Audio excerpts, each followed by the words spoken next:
اعوذ باللہ من الشیطان الرجیم بسم اللہ الرحمن الرحیم رب اشرح لی صدری ویسر لی امری واحلل عقدۃ من لسانی یفقہوا قولی۔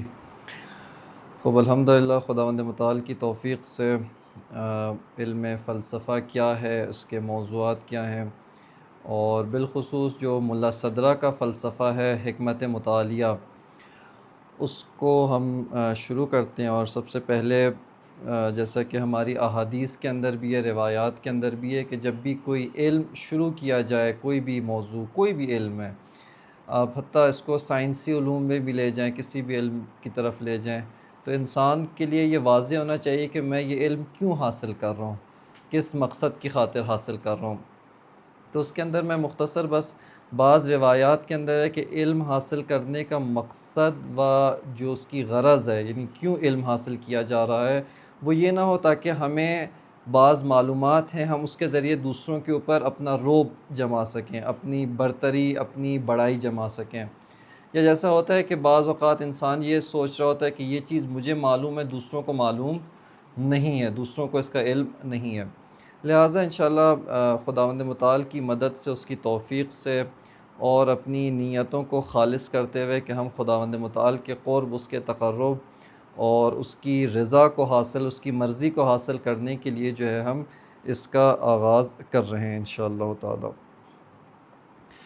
خب سب سے پہلی چیز، اس کورس کا جو ایک مختصر مقصد ہے، یعنی ابھی ہم اس کورس کے جو موضوعات ہیں وہ انشاءاللہ آپ کی خدمت میں عرض کروں گا، ان میں داخل ہونے سے پہلے بعض مقدماتی نکات آپ کی خدمت میں پیش کر رہا ہوں۔ سب سے پہلا جو مقدماتی نقطہ ہے وہ یہ ہے کہ اس کورس کا مقصد یہ ہے کہ ہم جو ملا صدرہ کا فلسفہ ہے حکمت مطالعہ، اس فلسفے سے آسان و ہم اس طرح سے آشنائی حاصل کر سکے کہ جو ہماری زندگی کے اندر قابل عمل ہو سکے، ہماری زندگی سے ایک تعلق رکھتا ہو۔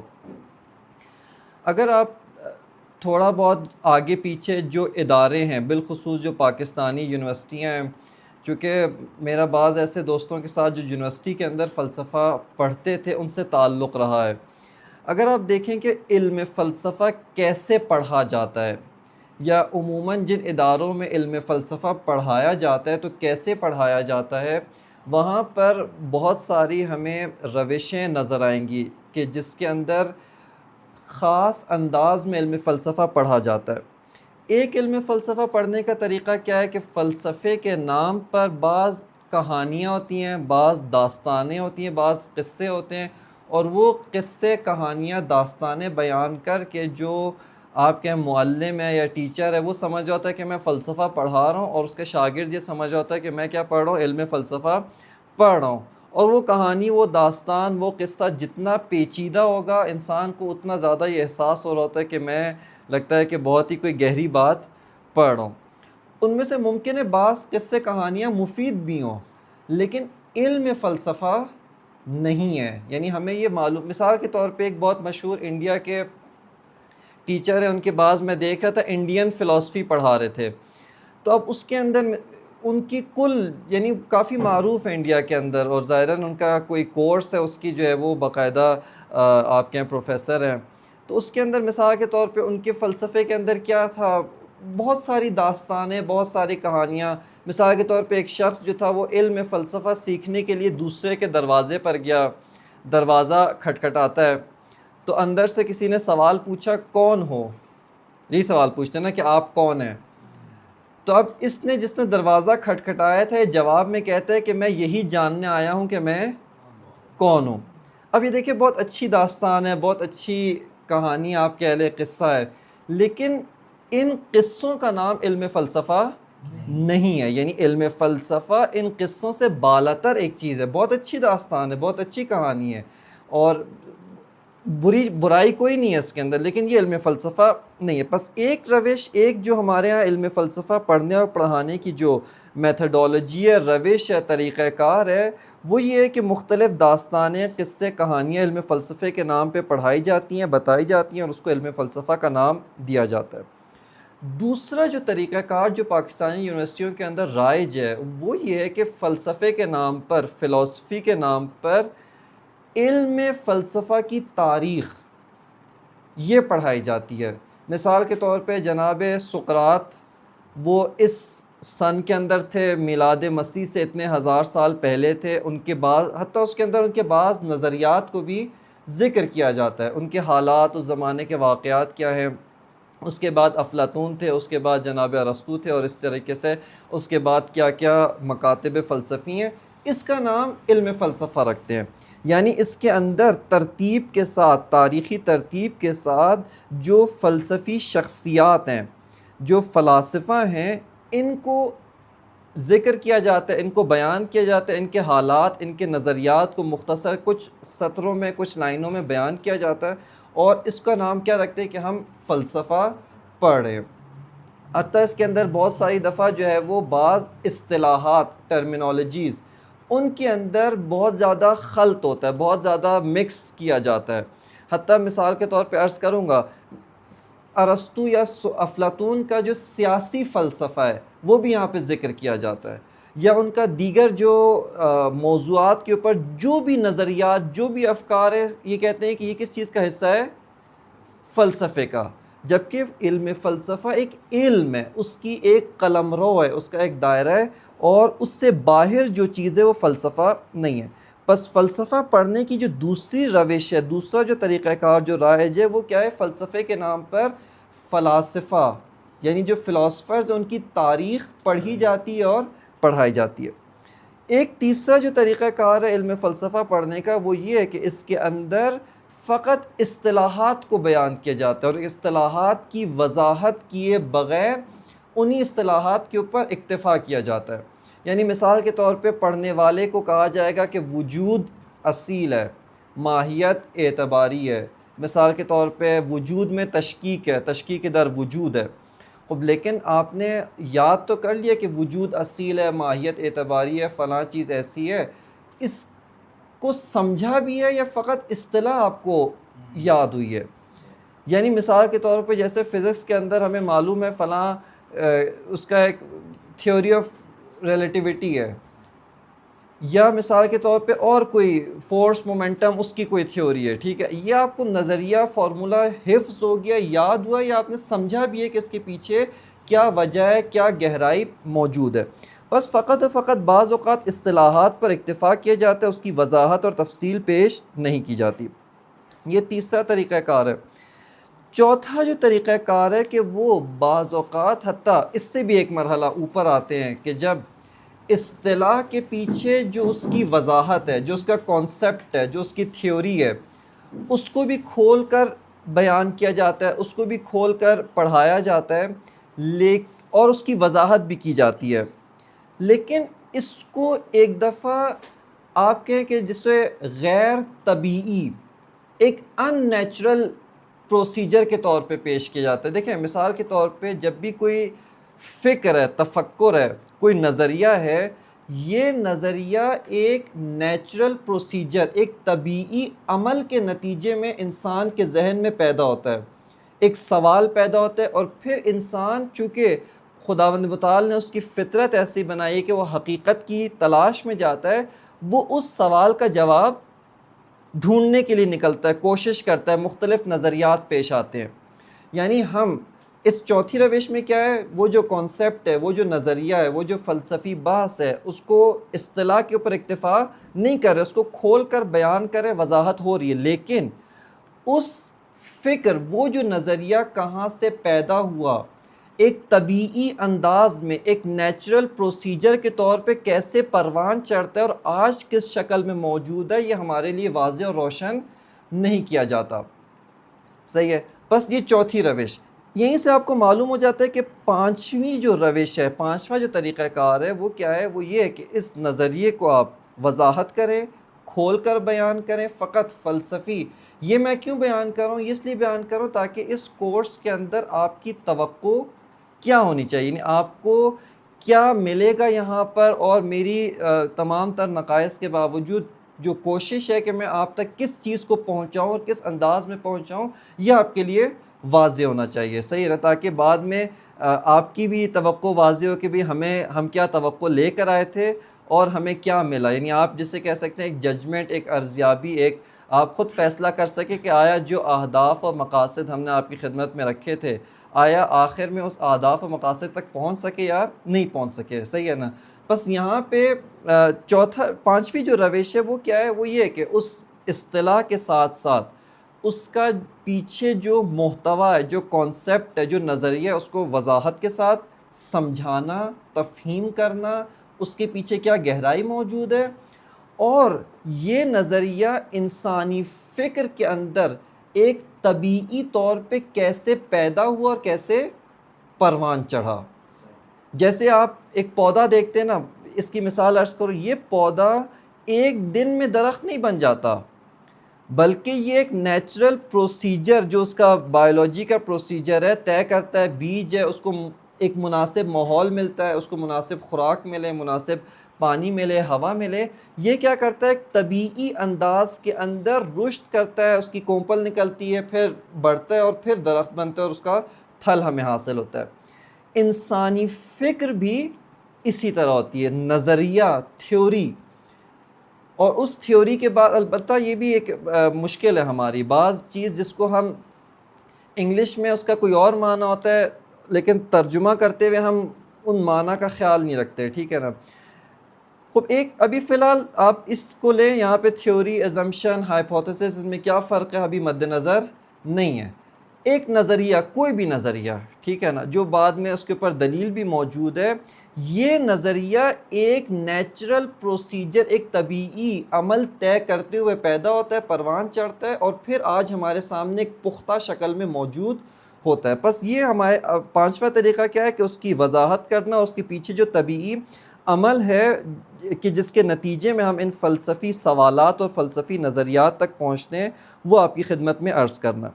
اسی کے ساتھ ساتھ اس میں ایک اور نقطہ کا بھی اضافہ کریں، اور وہ نقطہ یہ کہ دیکھیں کوئی بھی علم ہو، یہ بات جو چھٹا پوائنٹ میں عرض کر رہا ہوں، بس یہاں پہ معلوم ہوا کہ وہ پہلے جو چند طریقے ہیں، مثلا فلسفے کے نام پہ داستان، قصے، کہانیاں، وہ یہاں پر آپ کو میسر نہیں آئیں گی. وہ یہاں پر آپ کی خدمت میں کوشش کی جائے گی کہ اس سے اجتناب کیا جائے، چونکہ یہ علم نہیں ہے. صحیح ہے. مثال کے طور پہ آپ کہیں پہ بھی فزکس کی کلاس میں بیٹھ کے نیوٹن کی داستانیں آپ کو سنائی جائیں، یہ تو فزکس نہیں ہے. مثال کے طور پہ نیوٹن نے کیا کیا، کیا کھاتا تھا، اس کی تاریخ پیدائش کیا، یہ تو فزکس نہیں، تو ہسٹری کا سبجیکٹ ہو گیا.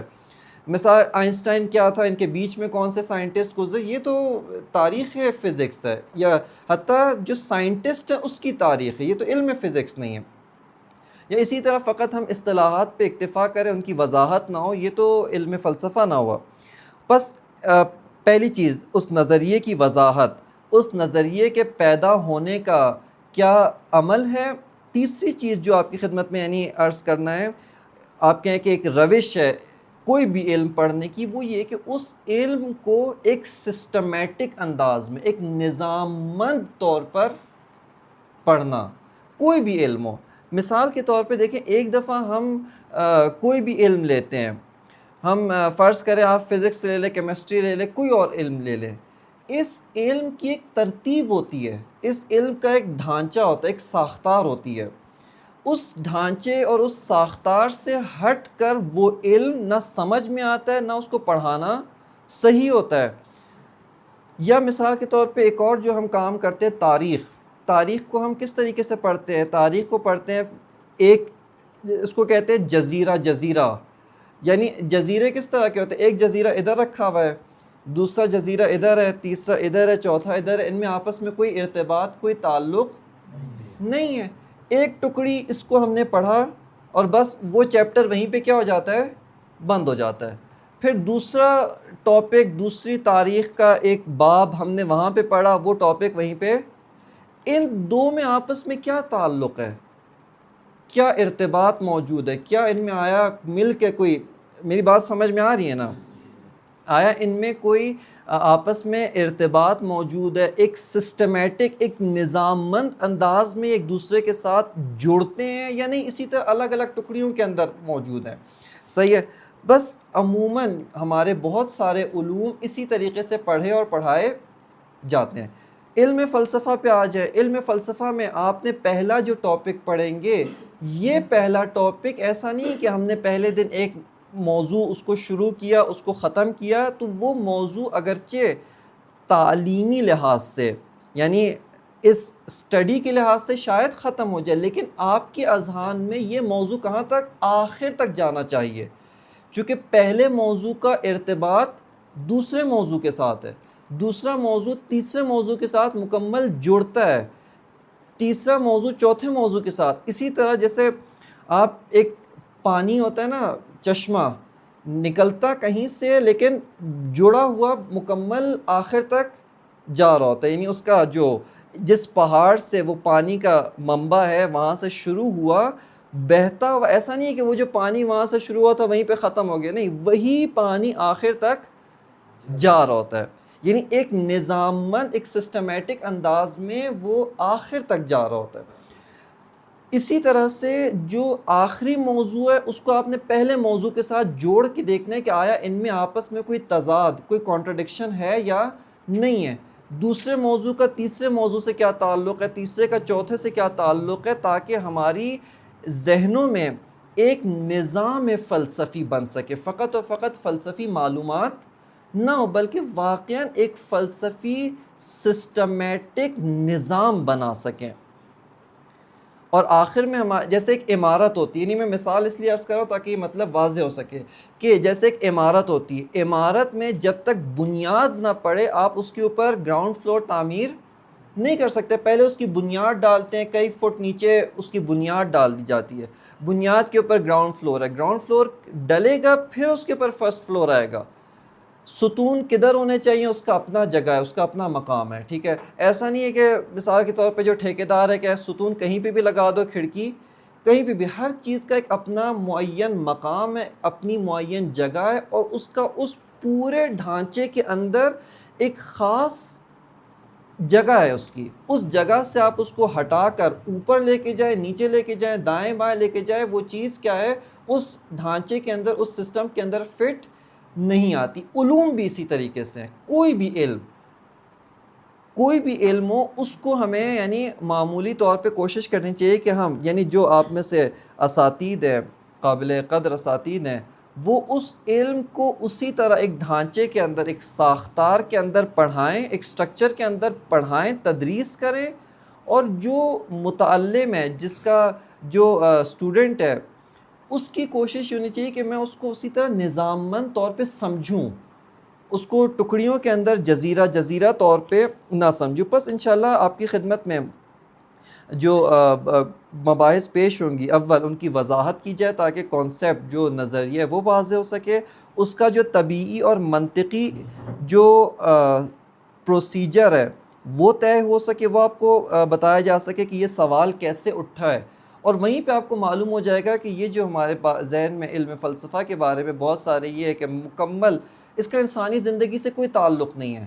اس کا مثال کے طور پہ ایسی بعض فالتو لوگ جن کا پیٹ بھی بھرا ہوا تھا, ان کے پاس پیسے بھی بہت زیادہ تھے, دولت بھی تھی, بیوی بچے بھی ان کو تنگ نہیں کرتے تھے, یہ ایسی بیٹھ کے کچھ خیالات ان کے ذہن میں آتے گئے, انہوں نے لکھنا شروع کیا, پھر دوسرے جو ان کے بعد تھے وہ ان سے بھی زیادہ فارغ تھے, ان کے خیالات, ان کے نظریات کو پڑھنا اور پڑھانا شروع کیا. پھر اسی طرح جو تیسری نسل آئی وہ اور فارغ تھے, انہوں نے ان کے اوپر اشکالات کیے, کہا کہ آپ کی یہ بات صحیح نہیں, یہ بات صحیح ہے, اور بس ایسی بیٹھ کے خیالاتی دنیا میں جیسے ایک انسان ہوتا ہے جو ذہنی مریض ہوتا ہے, وہ کچھ نہ کچھ گھڑ رہا ہوتا ہے, اپنے ذہن میں بنا رہا ہوتا ہے. وہ اس طرح سے نہیں ہے, بلکہ انشاءاللہ آپ کی خدمت میں عرض ہوگا کہ ایک مکمل جسے آپ کہا جائے ایک طبیعی نیچرل پروسیجر کے تحت علم فلسفہ آج یہاں تک پہنچا ہے, اور آج ہم اس کو پڑھ رہے ہیں. ایک اور جو نقطہ ہے جو علم فلسفہ کی وہ یہ کہ تدریس کے اندر اور پڑھنے میں اس کو اپنی موجودہ زندگی کے ساتھ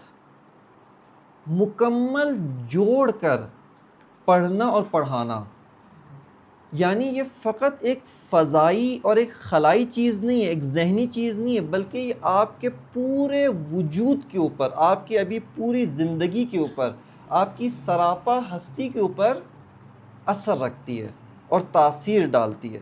لہٰذا اس کو اپنی زندگی کے ساتھ, اپنے معاشرے کے ساتھ, اپنے اجتماع کے ساتھ اور دیگر اور امور ان کے ساتھ جو ہے وہ جوڑ کر پیش کرنا اور بیان کرنا انشاءاللہ تعالی یہ جو ہے وہ اس کورس کے اندر ہماری کوشش ہوگی آپ کی خدمت میں یہ انجام دیا جا سکے. اچھا، یہ مقاصد جو آپ کی خدمت میں عرض کیے ہیں، اس کو حاصل کرنے کے لیے باہمی تعامل کی ضرورت ہے. تعامل سے کیا مراد ہے؟ کچھ کام ہے جو میرے کرنے کے ہیں اور کچھ کام ہے جو آپ کے کرنے کے ہوں گے.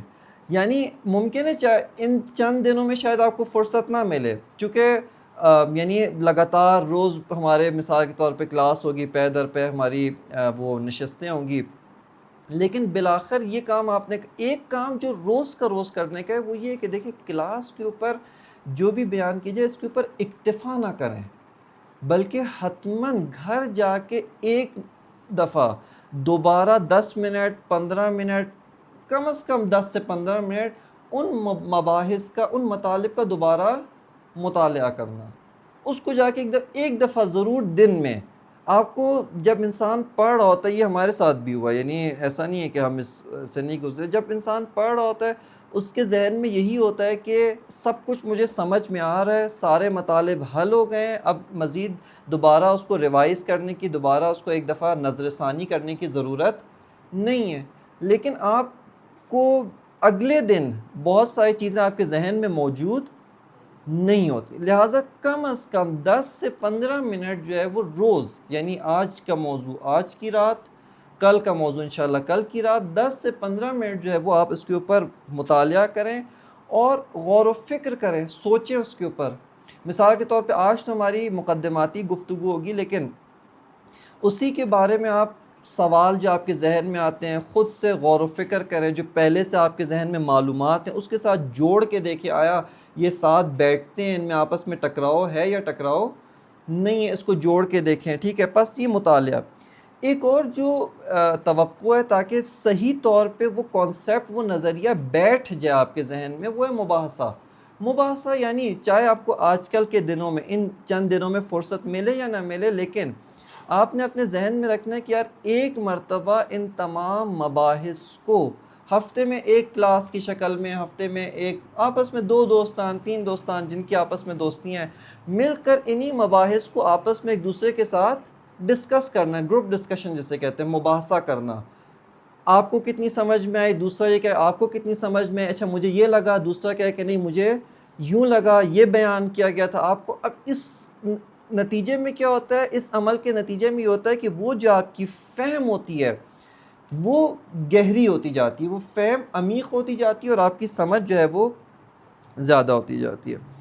اور ایک آخری جو چیز ہے وہ یہ ہے کہ چونکہ یہ ہمارا الحمدللہ کورس جو ہے وہ خداوند متعال کی توفیق و اہل بیت علیہ السلام کی لطف و کرم سے یہ دوسرا سلسلہ ہے. پہلا سلسلہ جو تھا 2 سال پہلے ایک بعض موضوعات جو دین اور علم فلسفہ، ان میں کیا نسبت اور کیا تعلق پایا جاتا ہے، وہ تقریباً 8 سے 9 شاید نشستیں تھیں، یا میرا خیال ہے اتنی زیادہ 8 نشستیں تھیں، ان کے اوپر مشتمل تھا.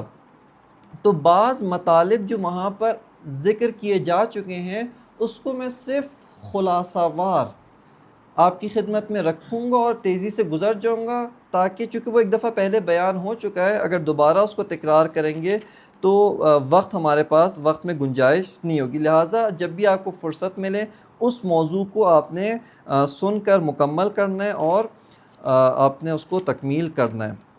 اس کورس کے اندر جو موضوعات آئیں گے اس کی ایک مختصر سی فہرست میں آپ کی خدمت میں عرض کروں اور پھر آج کا جو ہمارا پہلا موضوع ہے انشاءاللہ اس میں داخل ہوں گے. پہلا جو عنوان ہے، پہلا جو ٹاپک ہے وہ ہے فلسفہ فلسفہ. صحیح ہے، یہ کیا ہے اس کی وضاحت انشاءاللہ آئے گی.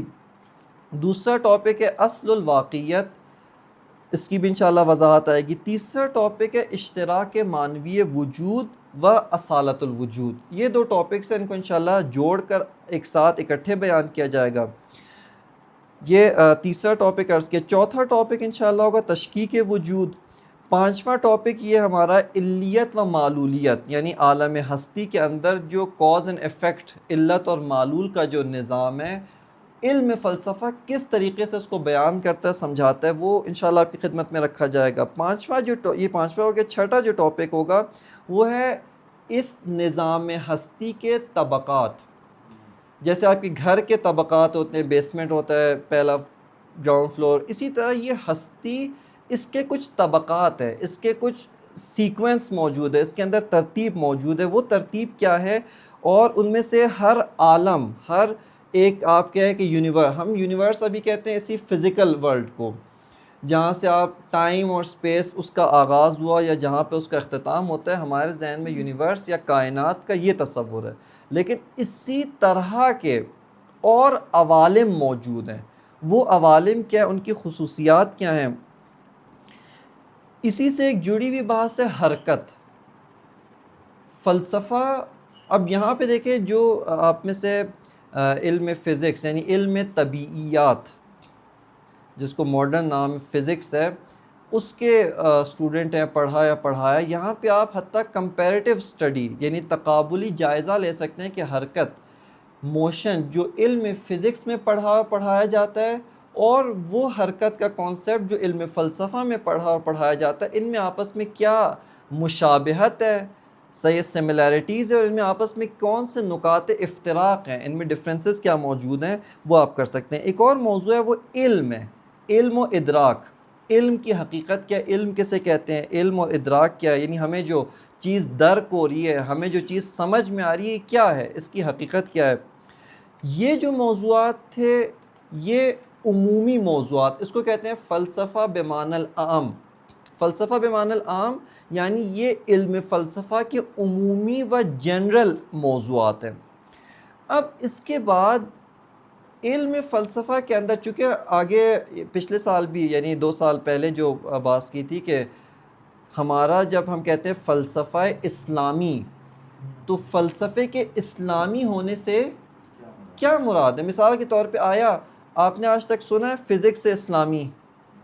نہیں سنا. یا کیمسٹری اسلامی؟ خب علم کو جب آپ کہتے ہیں، علم فلسفہ کو کہتے ہیں فلسفہ اسلامی یا فلسفہ غربی فلسفہ یا اسلامی فلسفہ. اس کے اسلامی ہونے سے کیا مراد ہے، کیا مقصود ہے؟ یہ گزشتہ جو ہے وہ سالوں میں ایک حد تک جو ہے وہ تفصیل کے ساتھ اس کو آپ کی خدمت میں پیش کیا تھا. اسی فلسفہ اسلامی کی ایک خصوصیت جو دیگر فلسفوں میں نہیں پائی جاتی ہے، وہ یہ کہ ہمارا فلسفے کے اندر ایک بڑا حصہ وہ واجب الوجود یعنی خداوند متعال، خدا کا جو کانسیپٹ ہے، خدا کا جو نظریہ ہے، اس کو بیان کرتا ہے، اس کو پیش کرتا ہے. اس کی خصوصیات کیا ہیں، اس کی کوالٹیز، ایٹریبیوٹس کیا ہیں، اس کے افعال، اس کے جو آپ کہیں کہ وہ ہے یعنی وہ جو فعل، اس کا جو کام ہے وہ کس طرح کا ہوتا ہے، وہ کس طریقے سے ارادہ کرتا ہے، کیا اس کی خصوصیات ہیں، اس کو بیان کرتا ہے. لہٰذا 2-3 موضوعات جو ہے اس کو کہتے ہیں فلسفہ بمعنی الاخص. فلسفہ بمعنی الاخص کا مطلب کیا ہے کہ یعنی وہ فلسفہ جو خداوند متعال یا واجب الوجود کے ساتھ مخصوص ہے، جو اس کے ساتھ خاص ہوتا ہے، اس کو کہتے ہیں فلسفہ بمعنی الاخص. بس یہ آپ کے سامنے جو ہے وہ ان موضوعات کی ایک فہرست اجمالی طور پہ مختصر آپ کی خدمت میں عرض کی. اور اب ہم الحمدللہ جو ہے وہ پہلے موضوع کے اندر فلسفہ اس کے اندر وارد ہوتے ہیں. اچھا، یہاں پر آپ کے لیے تعجب کا ایک وہ ہوگا کہ آپ نے فلسفے کو اضافہ کیا ہے کس کی طرف؟ فلسفے کی طرف. فلسفہ یعنی فلسفہ لکھ کر اس کے نیچے ایک کسرہ ڈال کے دوبارہ فلسفہ. یہیں پہ میں آپ کی خدمت میں عرض کرتا چلوں کہ جب ہم یہ کلمہ فلسفہ یا انگلش میں آپ کہیں فلسفی اس کو استعمال کرتے ہیں، تو اس کے ہمارے پاس 3 سے 4 استعمالات ہیں جن میں فرق کو سمجھنا ضروری ہے تاکہ ہمیں یہ معلوم ہو سکے کہ اس کورس کے اندر ہمارے مد نظر کیا ہے، یعنی ہم کیا بیان کرنا چاہتے ہیں اور ہم کس چیز کو پیش کرنا چاہتے ہیں. ایک مرتبہ جب ہم فلسفہ استعمال کرتے ہیں، یہ لفظ، یہ کلمہ، اس کو مضاف کرتے ہیں، اضافہ کرتے ہیں کسی بھی چیز کی طرف. جیسے مثال کے طور پہ آپ کہتے ہیں آپ کی زندگی کا فلسفہ کیا ہے؟ فلسفہ حیات، فلسفہ زندگی. یا مثال کے طور پہ دینی اصطلاحات میں آپ نے بہت دفعہ سنا ہوگا فلسفہ نماز، فلسفہ روزہ.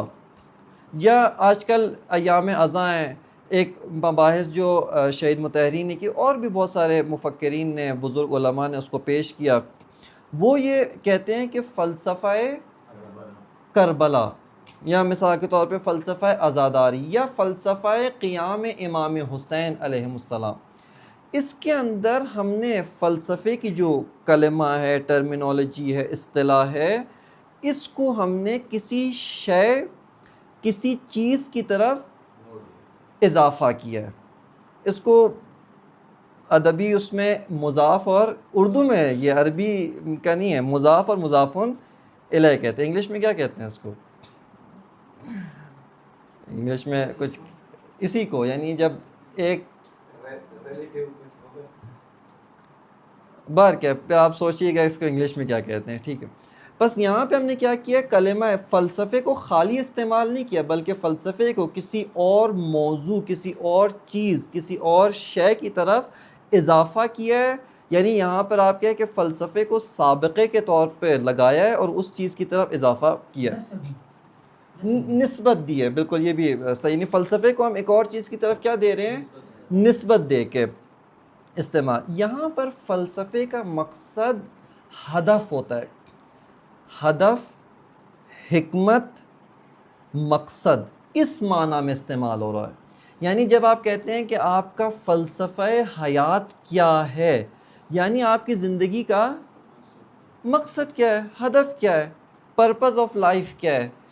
یا آپ کہتے ہیں فلسفہ نماز، یعنی خداوند متعال کا نماز کو واجب کرنے سے مقصد کیا ہے، اس کے پیچھے ہدف کیا ہے. یہ ہم نماز، یعنی در حقیقت عامیانہ زبان میں اگر آپ اس کو ترجمہ کریں تو یہ ہوتا ہے کہ یہ کام یا یہ چیز کیوں انجام پایا، کیوں کا جواب دیا جا رہا ہوتا ہے. فلسفہ نماز، یہ نماز کیوں پڑھیں، نماز کیوں واجب کی، کیوں کا جواب. فلسفہ روزہ بھی اسی طرح سے.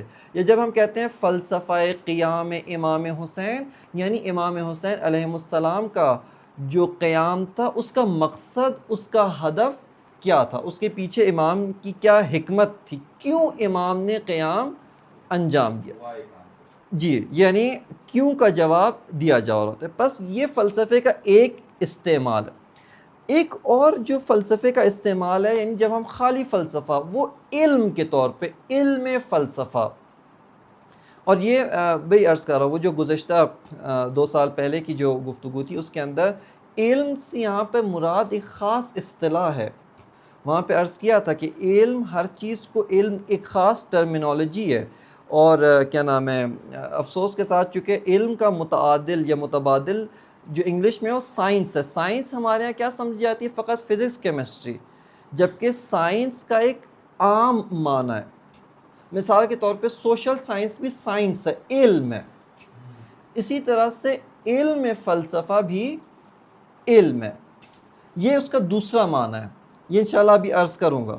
یعنی ہمیں یہاں پر جو پڑھنا اور پڑھانا ہے وہ علم فلسفہ ہے.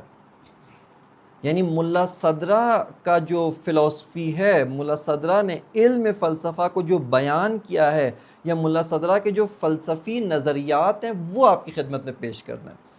تیسری جو ٹرمینالوجی ہے جو عنوان کے اندر، اب توجہ کیجئے گا یہاں پہ. بس پہلی ٹرمینالوجی کیا ہوگی کہ جب ہم فلسفے کو، اس اصطلاح کو کسی شے یا چیز کی طرف نسبت دے رہے ہوتے ہیں، اضافہ کر رہے ہوتے ہیں. دوسری اصطلاح کے مطابق اس کو بالکل خالی ایک علم، ایک سائنس کے طور پہ پڑھ رہے ہیں، پڑھا رہے ہیں، سمجھ رہے ہیں، علم فلسفہ. اس کی تعریف آگے بیان کروں گا. تیسری جو ٹرمینالوجی ہے وہ یہ ہے کہ ہم اس اصطلاح کو ایک اور علم کی طرف اضافہ کر رہے ہوتے ہیں، ایک اور علم کی طرف اضافہ کر کے بیان. مثال دیکھیں، اس میں اور پہلی ٹرمینالوجی میں فرق کیا ہے کہ جب فلسفے کو کسی اور چیز کی طرف نسبت دے رہے ہیں، وہ اور چیز علم نہیں ہے. مثلا فلسفہ حیات، زندگی کا مقصد کیا ہے، زندگی کا ہدف کیا ہے، فلسفہ روزہ، نماز.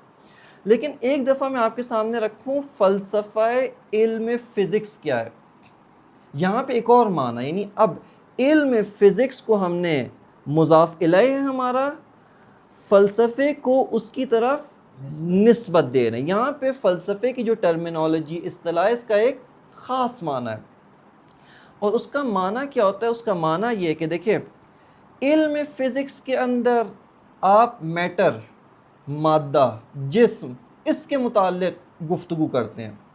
پھر علم فزکس کی ایک خاص روش ہے, ایک خاص طریقہ کار ہے جس کے ذریعے سے وہ اپنے مسائل جو اس کی پرابلمز ہوتے ہیں ان کو کیا کرتا ہے؟ حل کرتا ہے. یعنی مسائل سے مراد کیا ہے؟ وہ گھریلو مسائل نہیں ہے, روز مرہ کے مسائل, یعنی اس علم کے جو مسائل ہیں, اس علم کے جو پرابلمز ہیں, اس کو ایک خاص میتھڈولوجی, ایک خاص روش کے ذریعے سے حل کرتا ہے. یہ علم فزکس ہے. لیکن ہم ایک مرتبہ آتے ہیں, آ کر کیا کرتے ہیں؟ اس علم کو بیچ میں رکھتے ہیں اور اس علم کا مطالعہ کرنا شروع کرتے ہیں. جیسے مثال کے طور پہ یہ آپ میں سے جنہوں نے اینک لگائی ہوئی ہے, ابھی کیا ہے, میں نے بھی اینک لگائی ہے, میں اینک کے ذریعے سے کس کو دیکھ رہا ہوں؟ آپ کو دیکھ رہا ہوں. یعنی اینک جو ہے ایک وسیلہ بنتا ہے کہ جس کے ذریعے سے, ایک ذریعہ ہے جس کے ذریعے سے میں آپ کو دیکھ رہا ہوں, یا میں کتاب دیکھ رہا ہوں یا لیپ ٹاپ دیکھ رہا ہوں. لیکن ایک دفعہ یہی اینک اتار کے یہ جو وسیلہ ہے دوسرے کو دیکھنے کا, اس کا مطالعہ شروع کرتا ہوں. یہ اینک کیا ہے, کس مٹیریل کی بنی ہے, اس کا گلاس کتنے نمبر کا ہے, اور فلاں فلاں فلاں. اب یہاں پہ کیا کیا ہے؟ اس اینک کو وسیلہ نہیں بنایا, اس اینک کو ہم نے ایک چیز قرار دی ہے جس کا ہم مطالعہ خود اس اینک کو سٹڈی کر رہے ہیں. ایک مرتبہ اس اینک کے ذریعے کسی اور چیز کو ہم دیکھ رہے ہوتے ہیں, کسی اور چیز کو سٹڈی کر رہے ہوتے ہیں, ایک دفعہ خود اس اینک کو مشاہدہ کر رہے ہیں. اسی طرح علم فزکس میں کیا ہوتا ہے؟ ہم مادہ, میٹر, جسم, اس کو سٹڈی کر رہے ہیں. لیکن ایک یعنی علم فزکس کی مثال اینک کی طرح, جس کے ذریعے آپ عالم مادہ, عالم جسم, اس کو سٹڈی کر رہے ہیں, اس کو پڑھ رہے ہیں. لیکن ایک دفعہ آپ آتے ہیں, اس اینک کو اتار کے سامنے رکھتے ہیں کہ یار یہ خود علم فزکس کیا چیز ہے, یہ علم کون سا علم ہے, اس علم کی ہویت کیا ہے, یہ علم کی روش کیا ہے, اس علم کی ڈیفینیشن کیا ہے. دیکھیں اس علم کی ڈیفینیشن کبھی بھی اس علم کے اندر بیان نہیں ہو سکتی. یعنی اگرچہ فزکس کی کتاب کے اندر بے شک ہو, لیکن آپ کو یہ معلوم, چونکہ علم فزکس کیا ہے؟ علم فزکس ایک علم ہے جو جسم کا مطالعہ کرتا ہے. وہ علم کبھی بھی پلٹ کر اپنے آپ کو سٹڈی نہیں کر سکتا. صحیح ہے نا؟ یہاں پہ ہمیں ایک اور علم کی ضرورت پڑتی ہے کہ جو آ کر اس علم کو ایز این آبجیکٹ, ایک چیز کے طور پہ سامنے رکھے, اور سامنے رکھ کے اس کے متعلق سٹڈی کرے, اس کے متعلق پڑھے. اس کو کیا کہا جاتا ہے؟ کہ جب فلسفہ مضاف کیا جاتا ہے کسی علم کی طرف. اسی طرح فلسفہ کا کیا مطلب ہے؟ فلسفہ کا مطلب ہے کہ دیکھیں فلسفہ ایک چیز ہے, ایک علم ہے جس کے ذریعے ہم حقیقت, واقعیت, ریالٹی تک پہنچ رہے ہیں. لیکن اس سے اب کیا کرتے ہیں کہ یہ علم ہے جو ایک اینک ہے جس سے ہم حقیقت کی شناخت حاصل کر. اب ہم کیا کرتے ہیں؟ اس اینک کو اتار کے سامنے دیکھ رہے ہیں کہ خود یہ علم فلسفہ کیا ہے, یہ علم فلسفہ کس چیز کا نام ہے. علم فلسفہ میں اور علم فزکس و علم کیمسٹری یا علم میتھمیٹکس, ریاضیات میں کیا فرق ہے؟ یا مثال کے طور پہ یہ تو سارے ہو گئے. میں آپ سے پوچھوں علم فزکس و علم جامعہ شناسی, سوشیولوجی, جو معاشرے کو سٹڈی کرتے ہیں, ان میں کیا فرق ہے؟ یہاں پہ آپ کیا کر رہے ہیں؟ سوشیولوجی میں معاشرے کو سٹڈی کیا جاتا ہے. فلسفہ اجتماع یا آپ کہیں فلسفی آف سوشیولوجی, اس کے اندر اس علم سوشیولوجی کو ہم سامنے رکھتے ہیں اور آ کے اس علم کو سٹڈی کر رہے ہوتے ہیں. اس علم کی کیا ڈیفینیشن ہے, اس علم کا ٹاپک کیا ہے, موضوع کیا ہے, اس علم کی روش کیا ہے, اس علم کا طریقہ کار کیا ہے, وغیرہ وغیرہ وغیرہ, یہ ساری چیزیں. بس یہاں پہ جب ہم کہہ رہے ہیں فلسفہ, یعنی آ کر خود اس علم فلسفہ کو دیکھیں کہ یہ کیا چیز ہے اور اس کی حقیقت کیا ہے. علم فلسفہ کو سمجھنے کے لیے, یعنی فلسفہ, اس کے اندر کون کون سے ٹاپکس آتے ہیں؟ وہ ٹاپکس آتے ہیں کہ جو کبھی بھی خود علم فلسفہ میں مورد گفتگو واقع نہیں ہو سکتے، بلکہ فلسفے میں داخل ہونے سے پہلے یہ سارے موضوعات آپ کے لیے حل ہونے چاہیے، آپ کا جاننا ضروری ہے۔ ان میں سے سب سے پہلی چیز کیا؟ علم فلسفہ کی تعریف، ڈیفینیشن۔ علم فلسفہ کس چیز کا نام ہے؟ کیا ہے؟ کوئی بھی علم، اس کو جاننے کے لیے، اس کی ڈیفینیشن، اس کی تعریف کو سمجھنے کے لیے چار چیزوں کا، ہمیں کم از کم چار چیزوں کا جاننا ضروری ہے۔ ایک یہ کہ اس علم کا موضوع کیا ہے، ٹاپک کیا، یعنی یہ علم کس چیز کے بارے میں گفتگو کرتا ہے، یہ اس کا ٹاپک کیا، اس کا موضوع کیا، جسے آپ سبجیکٹ کہہ لیں، یعنی اس علم کا سبجیکٹ کیا ہے، ٹاپک کیا ہے، ٹھیک ہے۔ دوسرا یہ کہ اس علم کے مسائل کیا ہیں، پرابلمز کیا ہیں۔ تیسرا اس علم کی روش کیا ہے، میتھڈولوجی کیا ہے، طریقہ کار کیا ہے، یعنی یہ علم اپنے مسائل کو حل کرنے کے لیے کس روش اور کس طریقہ کار سے استفادہ کرتا ہے۔ اور چوتھا یہ کہ اس علم کا مقصد، غرض اور غایت کیا ہے، یعنی اس علم کا مقصد کیا ہے، پرپس جو ہے نا آپ کہہ لیں، ٹھیک ہے۔ یہ چار چیزیں جو ہوتی ہیں وہ علم فلسفہ میں آئے۔ ہم پہلی، اب دیکھیں، بس ہم آئے، ترتیب کیا بنی؟ پہلا جو ہمارا مین ٹاپک ہے وہ کیا ہے؟ فلسفہ۔ اس کے ذیلی جو موضوع ہے، سب ٹاپک بنتا ہے، وہ کیا ہے؟ علم فلسفہ کی تعریف۔ علم فلسفہ کی تعریف کو بیان کرنے کے لیے ہمیں چار چیزوں کی ضرورت ہے۔ سب سے پہلی چیز کیا ہو گئی؟ موضوع۔ اس کا موضوع کیا ہے، اس کا جو آپ کا ٹاپک کیا ہے، سبجیکٹ کیا ہے۔ خوب، علم فلسفہ کا موضوع ہے واقعیت، ریئلٹی۔ اس کو آپ ہستی بھی کہہ سکتے ہیں، یعنی کیا ہے، کیا نہیں ہے، ایگزسٹنس، ٹھیک ہے نا، وجود، ٹھیک ہے نا، کیا چیز ریئلٹی ہے۔ مثال کے طور پہ آپ کی خدمت، مثلا ہمارے ذہن میں جو توہمات آتے ہیں، بھوت، پریت، چڑیل، یہ ریئلٹی سے اس کا کوئی تعلق نہیں، یہ انسانی ذہن کی مخلوقات ہے، انسانی توہمات کی مخلوقات ہے، جس کا حقیقت و ریئلٹی سے کوئی تعلق نہیں ہے، یہ ان ریئل چیز ہے، غیر واقعی چیز ہے۔ لیکن اس کے برعکس بہت ساری چیزیں ہیں جو ریئلٹی رکھتی ہیں، جو واقعیت رکھتی ہیں، ان کی شناخت، ان کو سمجھنا۔ بس علم فلسفہ کا موضوع کیا ہے؟ ریئلٹی، واقعیت۔ لیکن اس علم میں اور باقی اور علوم میں فرق کیا ہے کہ یہاں پر ہم ایبسلوٹ ریئلٹی، مطلق واقعیت، اس کے بارے میں گفتگو کرتے ہیں۔ کیا مطلب اس کا؟ اس کا مطلب یہ کہ دیکھیں، باقی جو علوم ہیں وہ بھی ریئلٹی کے بارے میں، مثال کے طور پہ فزکس میں آپ جسم کی ریئلٹی، جسم کی واقعیت کو سمجھ رہے ہیں، لیکن جسم کی واقعیت کو سمجھ رہے ہیں، آپ کو جو غیر جسمانی ہے اس کی واقعیت سے کوئی سروکار نہیں ہے۔ مثال کے طور پہ آپ دیگر اور علوم ہو جائیں، صحیح ہے، اس کے اندر ایک اور خاص ایسٹرونومی، اس کے اندر ستاروں، ایسٹرونومی یا نجوم، یہ رمل، بابے، پیر، ان سے اس کا کوئی تعلق، یہ علم ہے، سائنس ہے، جس کے قواعد ہیں، جس کے خود اصول ہیں، جس کے کچھ ضوابط ہیں۔ یہ اس کا، یعنی ہمارے ہاں جو لکھا ہوتا ہے بنگالی باب، اس کا اس سے کوئی تعلق نہیں۔ علم نجوم جو ہے نا، وہ ہمارے اساتید کے بقول ان کو کیا ہے، بابوں نے اغوا کر لیا ہے، ٹھیک ہے نا۔ اس کا، اس سے کوئی، اس کے قواعد ہیں، اس کی کیلکولیشن ہے باقاعدہ۔ اس کو جیسے میتھمیٹکس ہے، میتھمیٹکس میں آپ ایک گاڑی چلی مثال کے طور پہ 9 بجے چلتی ہے، اس کی اتنی رفتار ہے، خوب، اب آپ کہتے ہیں 10 بجے یہ گاڑی کہاں پہنچے گی، آپ فارمولہ لگاتے ہیں نا، آپ کوئی غیب کے ساتھ توہم سے تو کچھ نہیں کرتے، آپ فارمولے کے ذریعے بتا دیں گے کہ 10 بجے اس گاڑی نے 20 کلومیٹر 30 کلومیٹر سفر طے کیا۔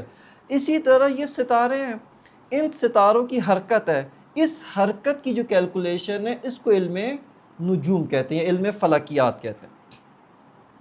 اب یہاں پر یہ ایک علم ہے، ٹھیک ہے، اس کا ایک موضوع ہے، اس کے اندر ہم ایبسولوٹ ریئلٹی کو ڈسکس نہیں کرتے، بلکہ ایک خاص، لمیٹڈ، آپ کے ایک محدود ریئلٹی کو سمجھ رہے ہوتے ہیں یا پڑھ رہے ہوتے ہیں۔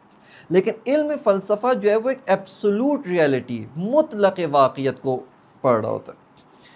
اس کے جو مسائل ہیں وہ کیا ہیں؟ اسی واقعیت یا جو ہستی ہے، ریالٹی ہے، اس کے خواص ہیں، اس کے کچھ ایٹریبیوٹس ہیں، کچھ کوالٹیز ہیں جس کے ذریعے سے یہ ریالٹی ان ریالٹی سے آپ کہہ لیں، یعنی جو چیز نان ریئل ہے اس سے کیا ہو جاتی ہے؟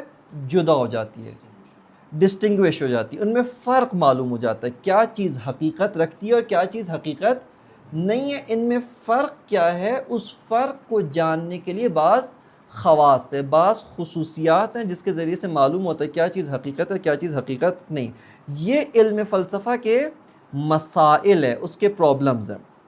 علم فلسفہ کی روش کیا ہے، اس کے اوپر عرض کیا کہ یہ ٹاپک آپ دیکھیے گا، میں بس خلاصہ کر کے نکل جاؤں گا، چونکہ پہلے بیان کیا کہ کل حقیقت کو سمجھنے کے راستے کتنے ہیں، اس کی روشیں کیا ہیں۔ مثال کے طور پہ ایک ہے ایکسپیریمنٹ یا امپیریکل، آپ اس کو ایویڈنس کہہ لیں، علم تجربہ، روش تجربی، لیبارٹری کے اندر ہم مختلف چیزوں کو ایکسپیریمنٹ کرتے ہیں، اس کے ذریعے سے ہمیں ان کی حقیقت معلوم ہو جاتی ہے۔ اس کی البتہ مکمل حقیقت نہیں، جتنی حقیقت وہ علم تجربہ بتاتا ہے بس اتنی ہی حقیقت معلوم ہوتی ہے، اس سے آگے کیا ہے، اس کے پیچھے کیا ہے، اس کا ہمیں علم نہیں ہوتا۔ علم تجربہ کی لمیٹیشنز کیا ہے، اس کی محدودیت کیا ہے، یہ عرض کیا کہ پہلے۔ علم فلسفہ کی روش کیا ہے، اس کی روش عقلی ہے، ریشنلٹی، ریشنل تھنکنگ، یہ اس کی روش ہے۔ البتہ یہاں پر ایک چیز عرض کیا پہلے، یہ وہ موضوع ہے جو چونکہ بیان کر چکا ہوں، خلاصہ وار میں آپ کی خدمت میں، صرف تاکہ کلام کا ارتباط پیدا ہو سکے، اور وہ یہ کہ علم فلسفہ دیگر تمام علوم سے ان کی جو روشیں ہیں ان سے ایک سسٹمیٹک، ایک نظام مند انداز میں استفادہ کرتا ہے، لیکن جب تک اس کو عقلی ڈھانچے میں، عقلی سانچے کے اندر ڈھالے نہیں، وہ علم فلسفہ نہیں بنتا۔ میں آپ کو ایک مثال دیتا ہوں۔ قرآن مجید نے ہمیں ایک مطلب بیان کیا ہے کہ مثال کے طور پہ فرشتے ہیں، ایک ریالٹی، ایک حقیقت، اس کا نام کیا ہے؟ ملائکہ، فرشتے۔ ایک مرتبہ اب قرآن ظاہری بات ہے کوئی ان ریالٹی تو نہیں بیان کرے گا نا، حقیقت بیان کرے گا، خداوند متعال کا کلام ہے۔ ایک مرتبہ میں اسی بات کو قبول کرتا ہوں، کیوں؟ چونکہ خدا نے فرمایا ہے، یا چونکہ امام معصوم علیہ السلام نے، رسول اللہ صلی اللہ علیہ وآلہ وسلم نے ذکر کیا، بس اسی وجہ سے میں قبول کرتا ہوں۔ یہ علم فلسفہ نہیں ہے، یہ حقیقت ہے، درست ہے، جھوٹ نہیں ہے، غلط نہیں ہے اس کا، یہ لیکن اس علم کے دائرے میں نہیں آتا۔ یہ چونکہ آپ نے اس کو روش عقلی کے ذریعے سے حاصل نہیں کیا، روش وحیانی، وحی کے ذریعے سے، جو وحی سے عام معنی ہے، چاہے قرآن جو وحی سے آیا ہے، یہ اہل بیت کا کلام جو انڈائریکٹ وحی کا ذریعے سے آیا ہے، صحیح ہے، یہ روش وحیانی سے حاصل ہوا ہے، اور ہم نے اس کو کیوں ایکسیپٹ کیا ہے؟ اس وجہ سے نہیں اس کو قبول کیا چونکہ کوئی دلیل عقلی تھی جس نے آ کے کہا کہ فرشتے نام کی ایک مخلوق موجود ہے، نہیں۔ آپ سے کوئی پوچھے آپ اس بات کو کیوں مانتے، آپ کا جواب کیا ہوگا؟ چونکہ خدا نے فرمایا، چونکہ قرآن نے کہا، چونکہ اہل بیت نے کہا، اس وجہ سے میں اس کے اوپر ایمان رکھتا ہوں۔ یہ جو آپ کا جواب ہے کہ آپ سے کوئی پوچھے کہ اس بات کو کیوں قبول کرتے ہیں، اور اس کے جواب میں آپ کہتے ہیں چونکہ خدا نے کہا، اہل بیت نے کہا، یہی بتاتے کہ یہ علم، یعنی آپ کی روش فلسفی نہیں ہے۔ لیکن ایک مرتبہ آپ سے پوچھے کہ یار یہ ملائکہ ہیں، آپ اس بات کو کیوں ایکسیپٹ کرتے، کیوں قبول کرتے ہیں؟ آپ کہتے ہیں اس کی دلیل یہ ہے۔ اس دلیل کا جو پہلا مقدمہ ہے وہ یہ ہے، یہ پہلا سٹیپ، دوسرا سٹیپ، تیسرا سٹیپ، چوتھا سٹیپ، نتیجہ کیا ہے؟ پس فرشتے نام کی ایک حقیقت یہ کیا بنا؟ علم فلسفے کا حصہ بنا ہے، یعنی اب جا کر علم فلسفہ بنا ہے، وگرنہ اس سے پہلے حقیقت ہے، اس سے پہلے درست ہے، اس سے پہلے حق ہے، اس سے پہلے رسول اللہ، اہل بیت یا خداوند متعال کا کلام ہے، لیکن علم فلسفہ کے اندر شامل نہیں ہوا۔ پس اس کو آپ نے سمجھنا ہے، یعنی یہاں پہ ہماری یہیں پہ اگر کوئی جذباتی انسان ہو نا، وہ ہمارے اوپر کفر ہو فلاں کہ آپ کیا بات کرتے ہیں، قرآن یعنی فلسفے کا حصہ نہیں ہے؟ نہیں، اس کا ایک خاص مطلب ہے. آپ سمجھ آ رہی بات یہاں پہ؟ ایک صلوات پڑھی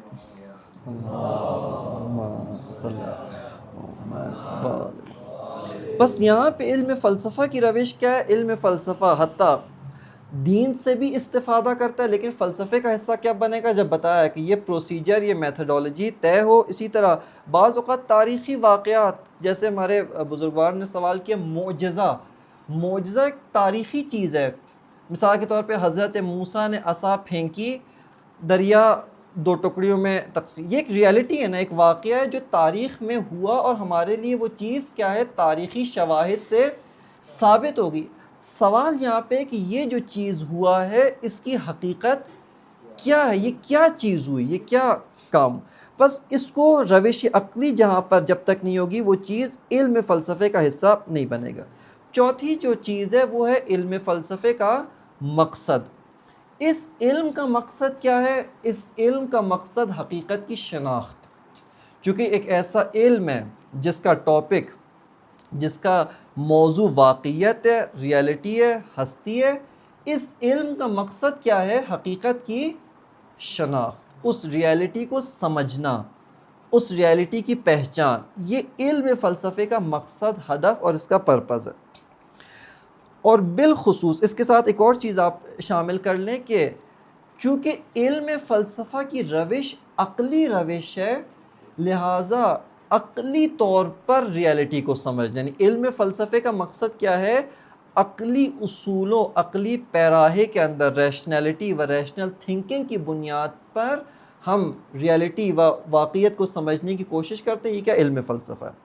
بس یہاں پہ ہمارا فلسفہ کے ذیل میں جو پہلا سب ٹاپک تھا، علم فلسفہ کی تعریف، اس کی ڈیفینیشن، وہ یہاں پہ موضوع مکمل ہوتا ہے. اب دوسرا جو موضوع ہے وہ یہ کہ ہم علم فلسفہ کیوں پڑھیں، اس کے فوائد کیا ہیں. ایک تو یہ مقصد ہے، وہ واقعیت کی شناخت ہے. اور خود یہ مقصد اگر اس کا کوئی اور فائدہ نہ ہوتا تو وہ انسان جس کو خداوند متعال نے باقی ملائکہ سے افضل کیوں کہا؟ کیونکہ انسان حقیقت کی شناخت رکھتا تھا. علم آدم الاسماء کلہا، جس کی شناخت، اسماء سے مراد صرف نام نہیں ہے، بلکہ علماء نے ذکر کیا اس سے مراد کیا اشیاء کی حقیقت کو آدم سمجھتے تھے، ان کی یہ انسان باقی ملائکہ کے سامنے ایک آپ کے قبلہ بن جاتا ہے کہ ملائکہ اس کو کیا کرتے ہیں؟ سجدہ کرتے ہیں. پس انسان کی انسانیت و اس کا اشرف المخلوقات ہونا اسی چیز کے اوپر متوقف ہے. لیکن اس سے ہٹ کر اس کی ہماری زندگی میں بے تحاشا فوائد ہیں. میں نجی اور جو ہماری ذاتی یا شخصی جو فوائد علم فلسفہ کے ہماری زندگیوں پہ مترتب ہو سکتے ہیں وہاں سے شروع کرتا ہوں. علم فلسفہ ایک مومنانہ و ایمان افروز زندگی گزارنے کا آپ کہیں کہ ذریعہ بنتا ہے. یعنی توجہ کریں میری طرف، ایک با ایمان ایک زندگی گزارنے کا جو ہے وہ ذریعہ بنتا ہے.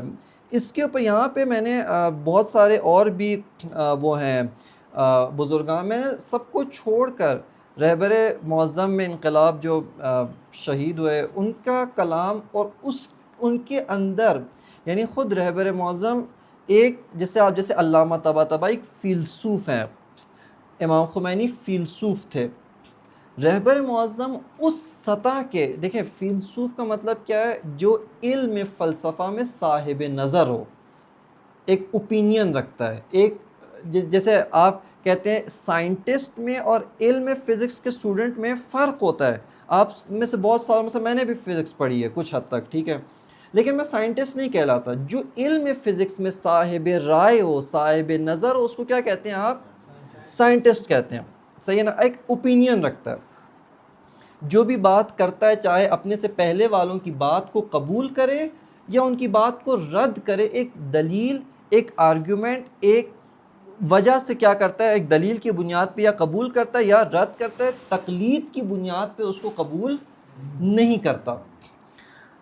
رہبر معظم اس معنی میں فیلسوف نہیں ہے، لیکن میں آپ کو یقین بتاؤں کہ بہت ساری جو علم فلسفہ کے مطالب یا فوائد رہبر، یعنی آپ سمجھے ایک انسان جو دنیا کے اندر تمدن سویلائزیشنز ان کو ہلا رہا ہے، ان کو آگے پیچھے کر رہا ہے، ایک ایسے مقام کے اوپر موجود ہے، اس سٹیٹس، اس جگہ پہ کھڑے ہو کر وہ علم فلسفہ کے فوائد بیان کر رہا ہے۔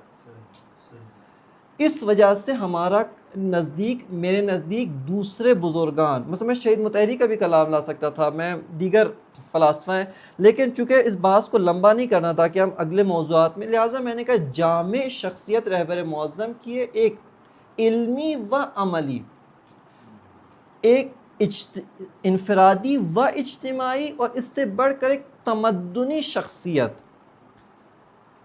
ان کی جو بات ہے وہ ہمارے لیے ایک جو ہے وہ اس میں رہبر معظم جی، یعنی فلسفے کے بارے میں کہ علم فلسفے کا فائدہ کیا ہے اور اس کو کیوں ترویج پانا چاہیے، اس کو کیوں پھیلنا چاہیے۔ بس اس کے اندر رہبر معظم ایک چیز جو انسان کی نجی پرائیویٹ لائف، سوشل لائف سے بھی اس کا سروکار نہیں ہے، نجی زندگی ہماری، آپ اس میں بیان کرتے ہیں کہ ہماری جو مومنانہ زندگی ہے، با ایمان زندگی ہے، اس کے لیے علم فلسفہ مضبوط بنیادیں فراہم کرتا ہے۔ ایک مومنانہ صاحب ایمان زندگی گزارنے کے لیے علم فلسفہ مضبوط فاؤنڈیشنز، بنیاد فراہم کرتا ہے۔ آپ کی نجی زندگی، میں مثال آپ کی خدمت میں عرض کروں، ایک انسان، مثلا ہم علت اور معلول کی بحث میں آئیں گے، علت کوز، فلسفی نگاہ میں علت اپنے معلول سے کبھی بھی جدا نہیں ہو سکتی، اصلا اس کا تصور بھی کیا ہے، محال ہے۔ اور معلول یعنی آپ کہیں کہ جو معلول ہے، یعنی جو ایفیکٹ ہے، جیسے ہی اپنے علت سے جدا ہوگا نابود ہو جائے گا، نیست ہو جائے گا، اس کا پورا وجود ڈیپینڈنٹ ہے اپنی علت کے اوپر۔ اب آپ یہی اس کو لائیں کہ خداوند متعال جو ہمارا خالق ہے، جو ہماری علت ہے، اگر وہ ہم سے لحظہ بہ لحظہ ہمارے ساتھ جڑا ہوا ہے، آیا یہ تصور، اس کو اگر آپ علم و یقین کے ساتھ آپ کے دل میں، صرف ذہنوں میں نہیں، صرف تھیوری میں نہیں، آپ کے اندر واقعاً بیٹھ جائے، آپ کی زندگی پہ کوئی اثر نہیں پڑے گا، بہت اثر پڑے گا۔ یعنی آپ کو باقاعدہ ثابت ہو جائے کہ لحظہ بہ لحظہ اور قدم بے قدم میں خداوند متعال کے احاطے میں ہوں۔ خدا نے مجھے احاطے سے مراد فزیکل احاطہ نہیں ہے فقط کہ فزیکل احاطے، اس کمرے نے ہم پہ احاطہ کیا، ہم کمرے کے اندر ہیں، کمرہ نہیں، فلسفیکل احاطہ، فلسفی احاطہ ہمارے پورے وجود کا، بس یہ آپ کی زندگی پہ اثر رکھتا ہے۔ اس کے بارے میں رہبر معظم فرماتے ہیں، میں یہاں پہ تاریخ ان کی جو گفتگو ہے اس کی تاریخ جو فارسی ڈیٹ کے مطابق ہے وہ عرض کر دیتا ہوں تاکہ بعد میں اگر کوئی دیکھنا چاہے وہ دیکھ سکتا ہے۔ 29/10/1382، 29/10/1382 شمسی ہجری شمسی، جو ایرانی کیلنڈر ہے وہ ہے ہجری شمسی، ایک ہجری قمری جو محرم صفر ربیع الاول، ایک ایرانی کیلنڈر ہے ہجری شمسی، یعنی اس کا بھی آغاز ہجرت سے ہوتا ہے لیکن سورج کی حرکت یعنی اس کے محور پہ۔ تو یہ 1382 ہجری شمسی، ابھی 1405 ایرانی کیلنڈر کے مطابق 1405 ہجری شمسی چل رہا ہے، تقریباً 23 سال پہلے، یہ 1382 ہجری شمسی۔ اس کے اندر رہبر فرماتے ہیں کہ فلسفہ اسلامی پایے و دستگاہی بودے کہ انسان را بے دین، بے خدا و معرفت دینی نزدیک می کر دیا۔ فرماتے ہیں کہ یہ ایک بیس ہے، ایک بنیاد ہے جو انسان کو، فلسفہ اسلامی ایک بیس ہے، ایک بنیاد ہے جو انسان کو خدا و دینی معرفت کے نزدیک کرتا ہے، اس سے قریب لاتا ہے۔ فرماتے ہیں فلسفے برائے نزدیک شدن بے خدا و پیدا کردن ایک معرفت درست از حقائق عالم وجود است، لذا بہترین، اب توجہ کریں یہ نقطہ دیکھیں، لذا بہترین فلاسفہ ما مثل ابن سینا و ملا صدرہ عارف ہم بودند. یہ سارے کے سارے کیا تھے؟ عارف بھی تھے. عارف سے مراد وہ پاکستانی عارف نہیں، عارف سے مراد کیا ہے؟ صاحبان معرفت کہ جن کی معرفت ان کی زندگی کے اندر موجود تھی. اب آگے کہتے ہیں کہ اصلاً آمیزش عرفان با فلسفہ در فلسفہ جدید یعنی فلسفہ ملا صدرہ اس کو بیان کرتے ہیں. اب اس کے بعد آگے کہتے ہیں کہ ما نہ باید. پس ہمیں دیکھیں یہیں سے آپ کو معلوم ہوتا ہے کہ فلسفہ ہمیں فقط ذہنی چیز نہیں بلکہ آپ کی زندگی کے اندر لحظہ بہ لحظہ حاضر ہے، آپ کی زندگی کے اندر لحظہ بہ لحظہ موجود ہے. رہبر فرماتے ہیں کہ فلسفہ، پس یہیں سے آپ کو معلوم ہوتا ہے فلسفہ پڑھنا اور کیسے پڑھانا چاہیے. آیا فقط خیالیات اور ذہنیات نہ، ایسے پڑھا جائے و ایسے پڑھایا جائے جو لحظہ بہ لحظہ ہماری زندگی میں اس کو حاضر بنا سکے. جو لحظہ بہ لحظہ یعنی روش یہاں سے ہمیں معلوم ہو رہی ہے کہ فلسفہ پڑھنے کی روش کیا ہے، آپ کو اس کو زندگی کے ساتھ جوڑ کر اس کو پڑھنا اور پڑھانا چاہیے. فرماتے ہیں کہ پس ما نہ باید بگذاریم فلسفہ به یک سلسلے ذہنیات مجرد از معنویت و خدا و عرفان تبدیل بشود. کہتے ہیں کہ فلسفہ ایسا نہ ہو کہ معنویت، خدا، دین اس سے الگ، اس سے بالکل کٹ آف ہو کر ایک ذہنی تخیلات کا نام بن جائے. فرماتے ہیں راہش ہم تقویت فلسفہ ملا صدرہ است، چونکہ فلسفہ ملا صدرہ انسانی زندگی کے سب سے زیادہ نزدیک ہے. فرماتے ہیں یعنی راہی کہ ملا صدرہ آمد راہ درستی است. کہتے ہیں وہ صحیح فلسفہ ہے. کیوں؟ اب یہ دیکھیں کہتے ہیں اون فلسفہ ملا صدرہ کیا ہے؟ وہ فلسفہ نہیں ہے کہ انسان فقط ایک غار میں بیٹھ کے سوچتا رہے، نہیں. فرماتے ہیں اون فلسفہ است کہ انسان را وادار می کند ہفت سفر پیادے بے حج برود و بے ہمیں زخارف دنیاوی بی اعتنا کند. یہ وہ فلسفہ ہے جو انسان کو گھر سے نکال کر 7 مرتبہ پیدل خانہ خدا کے حج کے اوپر لے جاتا ہے. آپ دیکھیں اس وقت ایران یعنی ملا صدرہ کی پیدائش شیراز میں، وہاں سے لے کر مکہ مکرمہ تک کا ڈسٹنس اس کا جو ہے دیکھیں کتنا ہے کہ پیدل 7 مرتبہ، نہ 1 مرتبہ نہ 2 مرتبہ، 7 مرتبہ پیدل، کہ اسی 7ویں سفر حج سے واپسی پہ ان کی کیا ہو جاتی ہے؟ وفات ہوتی ہے. یعنی اسی 7ویں سفر حج سے واپس آ رہے ہوتے ہیں کہ ان کی جو ہے وہ وفات. بس یہ ایک مومنانہ اور با ایمان زندگی کے لیے ایک محکم سالڈ ایک فاؤنڈیشن و بنیاد فراہم کرتا ہے. دوسرا اس کا نجی فائدہ کیا ہے؟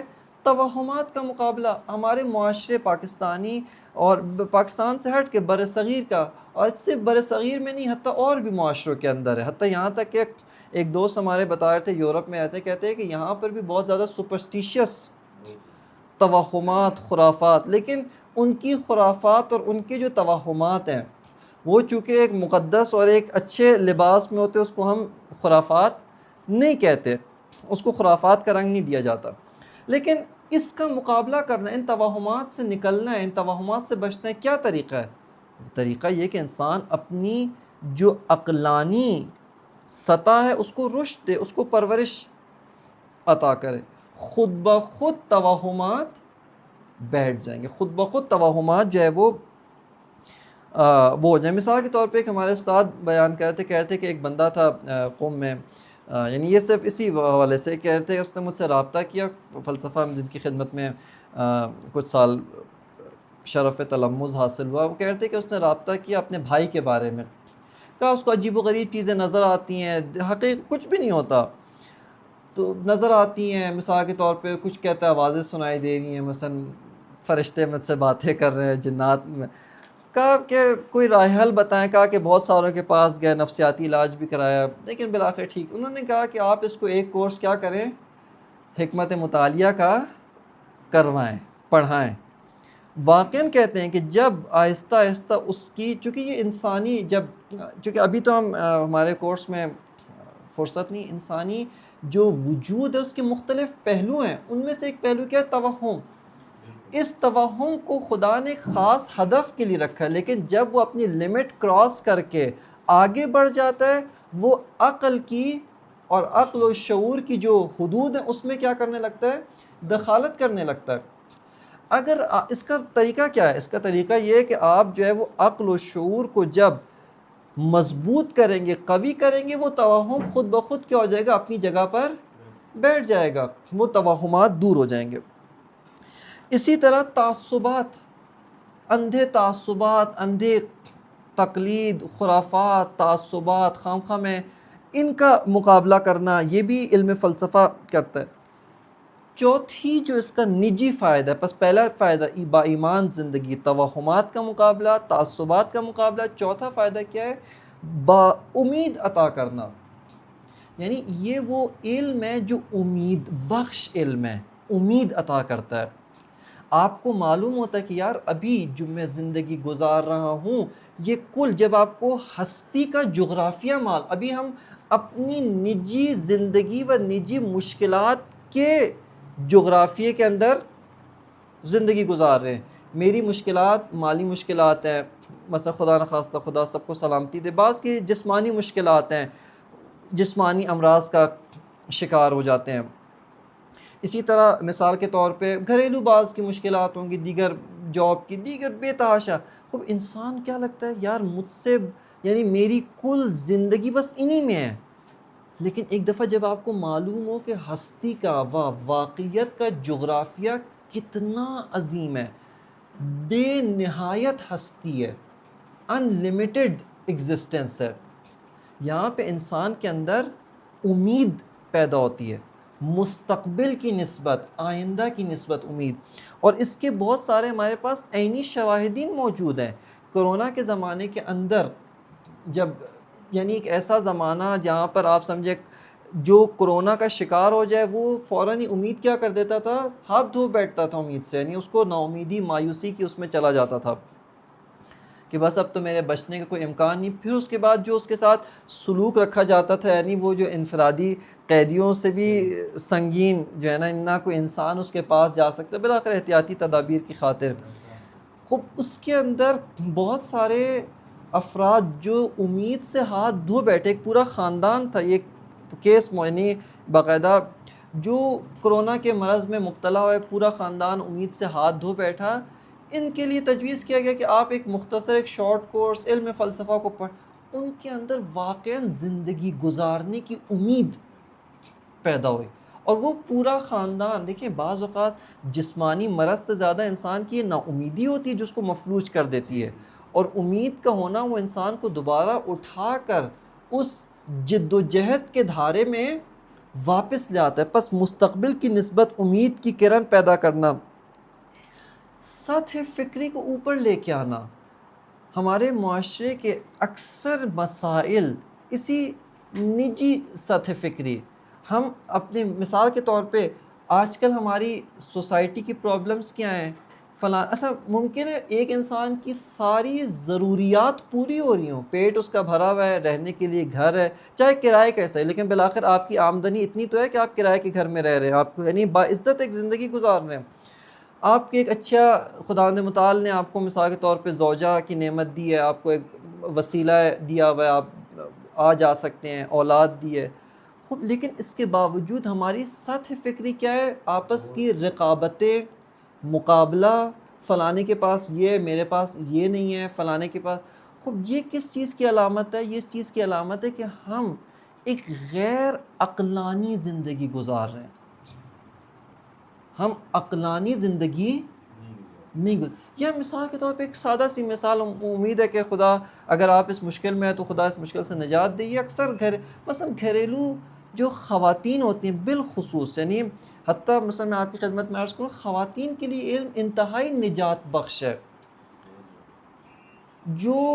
جن کی زندگی کا ایک بڑا حصہ شادی سے پہلے ایک خاص دائرے میں گزرتا ہے، شادی کے بعد کچن اور گھر کی چار دیواری میں گزرتا ہے، اس کے اندر چھوٹی چھوٹی باتوں میں، مثلا ساس بہو کے جھگڑے، مثال کے طور پہ اگر جوائنٹ فیملی، اس کے اپنے خاص مسائل ہیں، فلانے نے حالانکہ فلانے کا مقصد آپ کو تانا دینا نہیں تھا، اس نے ایک بات کی تھی، اب اس کے ذہن میں کیا لگتا ہے، فلانے نے مجھے یوں کیوں کہا، یہ کیوں کہا، پوری زندگی آپ کی اسی میں گزر جاتی۔ کیوں؟ کیونکہ آپ کی سطح فکری بہت نیچے ہے، تھوڑا سا اپنے بالفرض اس نے واقعاً تانا بھی دیا، اب کیا ہو جاتا ہے، آپ اگر تھوڑا سا آپ کا ہدف مقصد، آپ کی سطح فکری اوپر ہو جاتی ہے، یہ ساری کی ساری مشکلات، یہ ساری کی ساری چیزیں کیا ہو جاتی ہیں؟ حل ہو جاتی ہیں، دب جاتی ہیں. بس ان ہماری انفرادی جو زندگی ہے اس کے اندر مسائل، ان سے جو ہے وہ ہمیں یہ کیا تھے نجی فوائد، جو ہمارے انڈیویجول ایک نجی ذاتی پرسنل زندگی، اجتماعی جو اس کے فوائد ہیں. علم فلسفہ آپ کو در حقیقت معاشرہ سازی سکھاتا ہے. آج فرض کریں مثال کے طور پہ، میں اس کے آپ کو سادہ سی مثال عرض کروں. آج ہماری جو البتہ ہماری سوسائٹی کلچر اور اس کی بنیاد پہ چل رہی ہے، یعنی ثقافت کی بنیاد پہ. ہم ایک عقلانی سوسائٹی نہیں، ایک ہم اس کی بنیاد ہمارا علم مختلف علوم. لیکن فرض کریں یورپ، میں آپ کو ویسے مثال دیتا ہوں، اس کے اندر ایک خاص پولیٹیکل سسٹم ہے، سیاسی نظام ہے، ایک خاص اقتصادی نظام ہے، ایک خاص سوشیولوجی کا نظام ہے، سوسائٹی کا، سماجیات کا. اسی طرح ان کے یہاں جو نفسیات ہے، علم سائیکالوجی ایک خاص. یہ سارے جو علوم ہیں، یہ علوم کہاں سے نکلتے ہیں؟ اس سوسائٹی کے فلسفے سے. وہ جو اس سوسائٹی کے اندر کس چیز کو ریئلٹی سمجھا جاتا ہے اور کس چیز کو ریئلٹی نہیں سمجھا جاتا، وہ بتاتا ہے کہ آپ نے کیسے زندگی گزارنی ہے، کیسے زندگی نہیں. یعنی در حقیقت کیا ہے اور کیا نہیں ہے، یہ معین کرتا ہے کہ کیسے آپ نے زندگی گزارنی ہے اور کیسے زندگی نہیں گزار. سادہ ترین مثال، ایک فلسفہ جو آ کر ثابت کرے کہ اصلاً یا تو خدا ہے ہی نہیں، یا اگر ہے تو انسان مکمل کیا ہے، صاحب اختیار ہے، خود مختار ہے، اس کی فریڈم ہے، اس کی لبرٹی ہے، یہ انسان ہے. یعنی اس نے انسان شناسی کے اندر انسان کو کیسے پہچانا ہے؟ ایک اس طرح کا مخلوق کے طور پہ اس نے پہچانا ہے. اس سوسائٹی کے اندر، اس معاشرے، جس کی سوچ، جس کا تفکر یہ ہے، اس کے اندر سیاسی نظام کیا ہوگا؟ Liberal democracy. یعنی میں جب آزاد ہوں بعنوان انسان، کسی اور قدرت کو حق حاصل نہیں کہ میرے اوپر آ کے کیا کرے، سیاسی نظام لاگو کرے. میں آزاد ہوں، خود مختار ہوں، میں اپنا سیاسی نظام خود بناؤں گا اور خود اس کو تبدیل کروں گا. اس کا اقتصادی نظام کیا بن جاتا ہے؟ کیپٹلزم. کیپٹلزم کا کیا مطلب ہے؟ کیپٹلزم کا مطلب یہ کہ انسان اپنی اقتصادی جد و جہد کے اندر، اپنی اقتصادی فعالیت کے اندر مکمل آزاد اور خود مختار ہے. میں چونکہ پہلے یونیورسٹی کے اندر اکنامکس کا اسٹوڈنٹ بھی رہ چکا ہوں. ہماری یعنی تقریباً آپ کہیں کہ یونیورسٹی سے پہلے کا 4 سال، یونیورسٹی کے 2 سال اگر اس کو ملا لیے جائیں، 6 سال اکنامکس پڑھی ہے. اس کے اندر ہمارے یعنی کوئی بھی علم آپ رائج علم ہو، اس کو سب سے پہلا چیپٹر یہ ہوتا ہے کہ why do we need economics, یعنی اس علم کی ضرورت کیا ہے. مثلا آپ فزکس بھی پڑھتے ہیں، اس سے پہلے ہوتا ہوگا یا اس طرح کی، یعنی یہ علم کیوں پڑھا جاتا ہے، کیوں پڑھا جاتا ہے. اس کے اندر کیا بیان کیا، ہم اکنامکس پڑھتے تھے، اس کے اندر یہ بیان کیا جاتا تھا 2 جملوں کے اندر کا. پہلا جملہ یہ ہے کہ انسان کی جو خواہشات ہیں وہ لامحدود ہیں، انلمیٹڈ ڈیزائرز، اور زمین کے اوپر جو قدرتی وسائل ہیں، جو نیچرل ریسورسز ہیں، وہ لمیٹڈ ہیں. معدنیات، گیس، پیٹرول، بلاخر جتنے بھی وسائل ہیں محدود ہیں.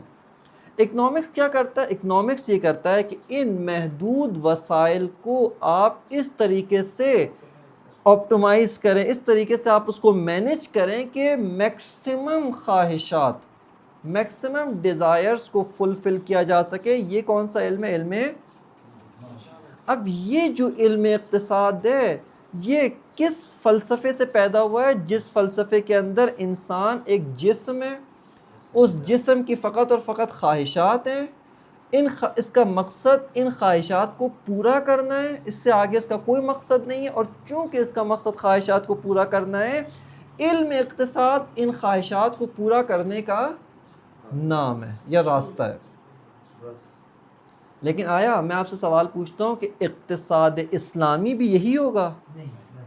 نہیں ہوگا. حتیٰ مثال کے طور پہ یہ بہت ساری چیزیں جو ہمارے معاشرے کے اندر یورپ سے اور امریکہ سے آئی ہیں، وہ کیا نام ہے، ہم عنوان، وہ اس کے پیچھے خاص چیز ہے. ہمارے یہاں لکھا ہوتا ہے یوٹیلیٹی سٹور. یہ یوٹیلیٹی سٹور کبھی سوچے یہ ان نام کدھر سے آیا یوٹیلیٹی سٹور؟ یہ یوٹیلیٹی سٹور در حقیقت اکنامکس کا ایک نظریہ ہے، ایک پوری تھیوری ہے. Utility maximisation. یوٹیلیٹی در حقیقت کیا ہے، آپ اس کو نہیں، یوٹیلیٹی کا مطلب سہولت نہیں ہے، نہیں افادیت بھی نہیں. یوٹیلیٹی یعنی خواہشات. یوٹیلیٹی میکسیمائزیشن یعنی میں ایک ایسے درجے تک پہنچ جاؤں کہ میری خواہشات بہترین اور برترین انداز میں کیا ہو سکیں، پوری ہو سکیں. Utility maximisation. یوٹیلیٹی سٹور کیا ہے؟ ایک ایسی جگہ ہے جہاں پہ آپ کی جتنی خواہشات ہیں سب کی سب کیا کی جاتے ہیں، ایک چھت کے نیچے اکٹھا کر دیا جاتا ہے. آپ جاتے ہیں، جا کر اس سے خرید لیتے ہیں. دال بھی ہے، چاول بھی ہے، سوئی بھی ہے، انڈا بھی ہے، کھانے پینے کی چیز بھی ہے، مثلا آئس کریم بھی ہے. یہ تو ضروریات آپ نے کہی نا، ٹھیک ہے نا. اس کے علاوہ جو ضروریات نہیں ہیں، جو شہوات ہیں، وہ بھی یہ اصل میں یوٹیلیٹی سٹور کا یہ مطلب ہے. اور پوری اکنامکس، یعنی یہ اکنامکس کی میں نے آپ کو ریڑھ کی ہڈی بتائی ہے. کون سی اکنامکس؟ ویسٹرن اکنامکس، جو ایڈم اسمتھ نے لکھی. اس کا بانی کون ہے؟ Adam Smith. ساری جو میکرو بھی ہو مائکرو بھی ہو، وہ سب کا سب کیا ہے، اس کی ریڑھ کی ہڈی یہ ہے. یعنی یہ ریڑھ کی ہڈی ہے. صحیح ہے. یہ اکنامکس ایک فلسفے سے نکلی. اسی طرح سیاست بھی، اسی طرح سائیکالوجی بھی ہے. سائیکالوجی جو ابھی ہمارے کالج یونیورسٹی کے اندر پڑھائی جاتی ہے، یہ سارے کے سارے مغربی فلسفے سے نکلی ہوئی ہے. اور مغربی فلسفے سے کیا ہے، وہ ہوتی ہے. یہیں پہ اگر ہمیں اسلامی سیاست چاہیے، اسلامی اقتصاد چاہیے، اسلامی اجتماع، اسلامی سوشیولوجی، اسلامی سائیکالوجی چاہیے، اس کا راستہ کیا ہے؟ فلسفہ اسلامی، جو آ کر ہمیں یہ بتائے کہ حقیقت کیا ہے، اور اس حقیقت سے کون سی چیزیں نکلتی ہیں اور کون سی چیزیں جو ہے وہ حاصل ہوتی ہیں. اسی مطلب کو رہبر معظم نے اس طرح سے بیان کیا تھا. اس میں فرماتے ہیں کہ دیکھیں، کہتے ہیں کہ یہ تاریخ میں اس مطلب کو، یہ جو تاریخ آپ کو ذکر کی، اس میں فرماتے ہیں نہیں، بے تحاشا رہبر کے جو اساتید فلسفہ ہیں ان کو تاکیدات، ان کو جو ہے وہ، اسی طرح جو حوزات علمیہ، ان کو رہبر کی جو تاکیدات ہیں، فرماتے ہیں کہ نقص فلسفہ ما ان نیست کے ذہنی است. کہتے ہیں ہمارے فلسفے کی کمی کوتاہی یہ نہیں کہ ایک ذہنی کانسیپٹ، ایک تھیوری ہے. کہتے ہیں فلسفہ طبعاً بس ذہن و عقل سروکارداد. کہتے ہیں فلسفہ اساساً ایک عقلی علم ہے.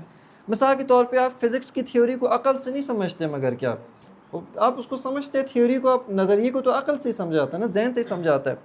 بس کہتے ہیں فلسفہ ذہنی ہونا کوئی نقص نہیں ہے، یعنی یہ ایک شبہے کا جواب ہے. بہت سے لوگ نے کہا فلسفہ ذہنی ہے، پس بیکار ہے، پس پڑھنا نہیں چاہیے.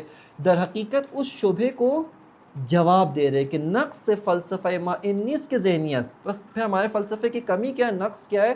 کہتے ہیں نقص فلسفہ ما این است کہ ان ذہنیت امتداد سیاسی و اجتماعی ندارد. کہتے ہیں کہ ہمارے فلسفے کا نقص یہ کہ ہم نے اس فلسفے کو ذہن میں سمجھا اور ذہن میں کیا کر دیا ہے، بند کر دیا ہے. اس فلسفے کو ذہن میں سمجھ کے پھر کیا کرتا ہے، معاشرے کے اندر لے کر کے آنا ہے. امتداد یعنی اس کو کنٹینیویشن، اس فلسفے کو آپ نے ذہن سے سمجھا اور اس کے بعد اس کو معاشرے کے اندر لے کر آئے. کہتے ہیں فلسفہ غربی، توجہ کریں اس نقطے کی طرف، فلسفہ غربی برائے ہمیں یہ مسائل زندگی مردم کم و بیش تکلیفی معین میکند، سیستم اجتماعی را معین میکند، سیستم سیاسی را معین میکند، وضع حکومت را معین میکند، کیفیت تعامل مردم با یک دیگر را معین میکند. اما فلسفہ ما به طور کلی در زمینه ذہنیات مجرد باقی میماند و امتداد پیدا نمی کند. رہبر فرماتے ہیں فلسفہ غربی وہ فلسفی کے لحاظ سے سٹرونگ نہیں ہے. فلسفی ہونے کے لحاظ ہم اس کو، آپ سمجھیں کہ فلسفہ غربی کو تقریباً جتنے بھی ان کے بڑے بڑے نام ہیں، یعنی یہ پڑھنے کے بعد میں آپ کی خدمت میں عرض کر رہا ہوں، یہ ان کو پڑھنے کے بعد آپ تھوڑا سا فلسفہ اسلامی سے آشنا، آپ قشنگ بالکل آرام سے اس کو جو ہے نا، جسے آپ کہنا لپیٹ کے سائڈ پہ رکھ دیں.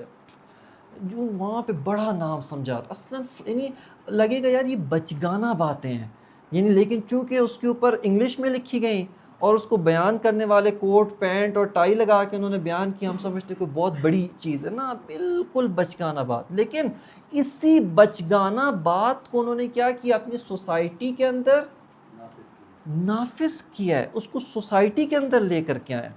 لہٰذا رہبر فرماتے ہیں کہ فلسفہ غربی کیا کرتا ہے، تمام مسائل زندگی چاہے اجتماعی ہوں یا انفرادی ہوں، سب کے لیے ایک راہ حل دیتا ہے. سسٹم اجتماعی ایک ان کو اجتماعی نظام دیتا ہے، سیاسی نظام دیتا ہے. حکومت کس طرح کی حکومت ہو، لبرل ڈیموکریسی ہو یا کوئی اور حکومت ہو. یہ کیوں کمیونسٹ سسٹم میں ایک خاص حکومت ہے چونکہ اس کا فلسفہ کچھ اور ہے. کیوں لبرل ڈیموکریسی امپیریلزم میں خاص ہے، اس کا فلسفہ کچھ اور ہے. لہٰذا فرماتے ہیں اس کا کیا کرتا ہے، حکومت ان لوگوں میں آپس میں روابطات کیا ہوں، ان کے آپس کے تعلقات کیسے ہوں، کس طرح، یہ فلسفہ معین کرتے ہیں. فرماتے ہیں اما فلسفہ ما بطور کلی در ذہنی زمین ذہنیات مجرد باقی میں ماند و امتداد پیدا نہیں، یہ اس کی کیا ہے، کمی ہے. صحیح ہے نا. لہٰذا کہتے ہیں کہ اب آگے مفصل ہے، میں چونکہ بس 10 منٹ میں اور اس دوسرے ٹاپک کو یہیں پہ ختم کر کے پھر جو ہے وہ، تاکہ یہ موضوع یہیں پہ مکمل ہو، دوبارہ اس کی طرف نہ آنا پڑے. بس یہ جو علم فلسفہ ہے اس کا دوسرا اجتماعی فائدہ، تاکہ وہ اس کے اوپر رہبر کی مفصل گفتگو ہے کہ آپ فلسفے کو اپنی سوسائٹی میں لے کر کے آئیں، معاشرے میں لے کے آئیں. میں سادہ سی آپ سے ایک سوال پوچھتا ہوں، آیا ویسٹ نے، مغرب نے، ایک مثلا مرد اور عورت، خب یہ ایک حقیقت ہے، یہ دو جینڈر ایک حقیقت ہے، ویسٹ نے ان دونوں کے تعلقات، ان کا جو ریلیشن شپ ہے اس کو ایک خاص طریقے سے پیش کیا. خب یہ جو مغرب کے اندر یہ جو دو جنس ہے، دو صنف ہے، اس کے تعلق کو غرب نے ایک خاص سسٹم کے طور پہ بنا کے پیش کیا، جبکہ اسلام و بالخصوص اسلامی فلسفہ جو ہے، مذہب اسلام اور جس کی پشت پہ اسلامی فلسفہ ہے، وہ اس تعلق کو ایک خاص طریقے سے پیش کرتا ہے کہ مرد و عورت کا جو تعلق ہے وہ اس کو ایک اور طریقے سے پیش کرتا ہے. خب یہ جو اس کے پیچھے کیا ہے، ان کا تفکر، ان کی جہان بینی، ان کا فلسفہ، ان کی ورلڈ ویو، وہ جہان اور کائنات اور انسان کو کس نگاہ سے دیکھتے ہیں، یہ جو ہے وہ حاکم ہے. تیسرا جو ایک بڑے، اس سے بھی بڑے کینوس پہ، آپ اس سے بھی بڑے لیول پہ لے جائیں، اب تو سوسائٹی کی بات کی، تیسرا ہے تمدنی سویلائزیشنز، یعنی یہ جو تمدنی و سویلائزیشنل جنگ ہے کہ جو سرحدوں کی اور عسکری و فوجی جنگ سے کئی گنا خطرناک ہے، اور جس جنگ میں آج ہم مبتلا ہیں. آپ میں سے کوئی یہاں پہ بیٹھ کے یا یہ نہ سمجھاتا، مثال کے طور پہ ہم جو ایران میں رہتے ہیں، وہ لوگ جو ایران میں رہتے ہیں اور سمجھتے ہیں کہ ہم ایک مقدس مملکت مقدس ہے، سرزمین مقدس ہے، لیکن تمدنی جنگ وہ کسی بھی سرحد کی قید میں بند نہیں ہوتی. میں آپ سے ایک نقطہ، یہ مثلا تہران میں شاید آپ نے جو حالات حاضرہ دیکھتے ہیں، مثلا تہران میں کچھ سالوں پہلے یہ جو بے حجابی کی ایک تحریک چلی اور زن زندگی آزادی کے نام پہ اور اس عنوان سے جو چلی، میں کہتا ہوں یہ ایک سویلائزیشنل جنگ تھی، ایک تمدنی جنگ تھی، دو تمدنوں کی آپس میں جنگ تھی. اور یہ کہ جو ہم مثال کے طور پہ نیو یارک میں اور مثال کے طور پہ دیگر جو یورپی اور مغربی ممالک ہے اس کے اندر فلسطین یا دیگر مظلوموں کی حمایت کو مشاہدہ کرتے ہیں، یہ در حقیقت کیا ہے، یہ بھی ایک تمدنی جنگ کا حصہ ہے، ایک تمدنی جنگ کا جو ہے وہ پہلو ہے. بس اس تمدنی جنگ کی بنیاد کیا ہوتی ہے، آئیڈیالوجی ہوتی ہے. اس کے بارے میں رہبر معظم فرماتے ہیں، کہتے ہیں کہ یہ اس کی تاریخ لکھ لیں 23/7/1391، 23/7/1391. اس کے اندر فرماتے ہیں کہ کہتے ہیں کہ یہاں پہ جوانوں کو خطاب ہے. اس کے اندر فرماتے، یعنی اس کا جو بیک گراؤنڈ ہے، پس منظر ہے، وہ یہ ہے کہ بہت سارے لوگ یہ کہتے ہیں کہ ہماری سوسائٹی آئیڈیالوجیز پہ نہیں چلتی. یعنی اسلامی معاشرے کے اندر کیا کرتے ہیں، آ کر یہ شبہ پھیلاتے ہیں کہ سوسائٹی تو آئیڈیالوجی پہ نہیں چلتی. یا آپ کیا مسلمان ممالک بار بار فلسفہ اسلامی آئیڈیالوجی کیوں کرتے ہیں؟ رہبر اس کا جواب کہتے ہیں در اینجا یک مغالطی وجودار، مغالطہ یعنی فیلسی، یعنی ایک چیز جو شبہ بہتر لفظ ہے، کہتے ہیں ایک مغالطہ ایک شبہ ہے کہ من برای شما جوانها عرض بکنم چند تا فیلسوف نمای غربی عنوان ایدیولوجی زدائی را مطرح کر دیں. انہوں نے کیا کہا ہے کہ آپ اپنی سوسائٹی کو آئیڈیالوجی، آپ اپنی سوسائٹی کو فلسفہ اس سے کیا کریں، خالی کریں، دور کریں، آپ نارمل واقعات جو روزمرہ کی زندگی وہ بسر کریں. کہتے ہیں کہ بعض اوقات کیا ہے انہوں نے مقالات لکھے، تھیسس لکھے. رہبر فرماتے ہیں، اب یہاں پہ توجہ کریں، کہتے ہیں ہیچ ملتی، میں نے کچھ جو ہے وہ کیا نام ہے اپنا جملے حذف کیے، کہتے ہیں کہ ہیچ ملتی کہ داعیه یہ تمدن سازی دارد بدون ایدئولوژی نیمی تواند حرکت کند و تا امروز حرکت نہ کرتے است. کہتے ہیں جو بھی سوسائٹی، جو بھی ملت، جو بھی عوام تمدن سازی کرنا چاہتی، سویلائزیشن کے بہت ابعاد ہوتے ہیں، وقت نہیں ہے کہ اس کو میں آپ کے سامنے عرض کروں، لیکن ایک سویلائزیشن زمان و مکان کی قید سے ماورا ہوتی ہے. خوب کہتے ہیں کہ یہ سویلائزیشن کی بنیاد فلسفے پہ، آئیڈیالوجی پہ رکھی جاتی ہے. آگے فرماتے ہیں، کہتے ہیں کہ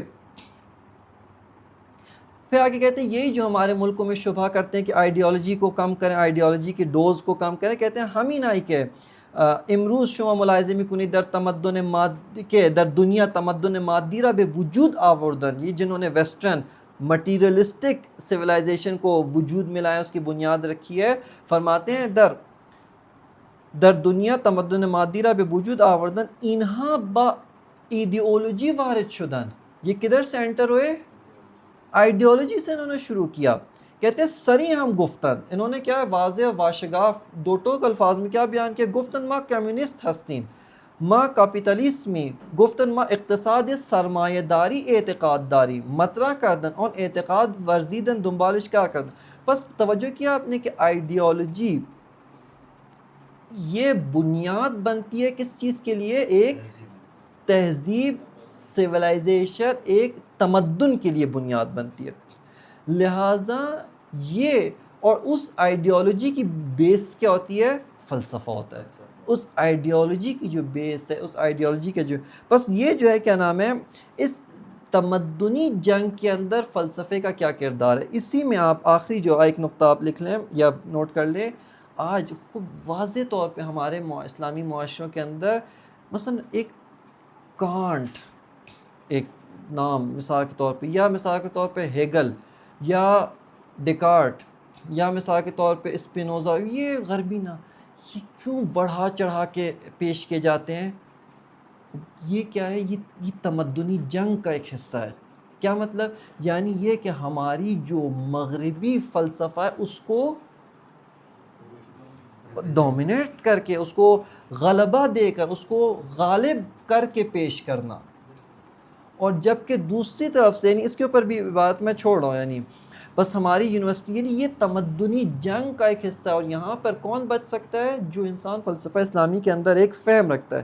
اس کے علاوہ اور فلسفہ اسلامی کا ایک اور فائدہ کیا ہے جو پہلے تفصیل کے ساتھ عرض کیا، اس کو میں صرف نام دے کر ذکر کر رہا ہوں، وہ یہ ہے کہ قرآن فہمی بہت ساری، تقریباً میں بہت احتیاط کے ساتھ اگر کام لوں، قرآن مجید کی 6000 اور کچھ جو آیات ہیں اس کے اندر سے 1/4 آیات ایسی ہیں جن کو آپ پڑھ تو لیں گے، جن کو حتیٰ آپ ترجمہ بھی کر لیں گے، لیکن ان آیات کی گہرائی تک پہنچنے کے لیے علم فلسفہ آپ کو بنیاد فراہم کرتا ہے. اس کے بغیر، اس کو تفصیل سے پہلے عرض کیا، اس کے مصادیق پچھلے سال عرض کیے تھے، لہٰذا علم فلسفہ دین فہمی میں کام آتا ہے.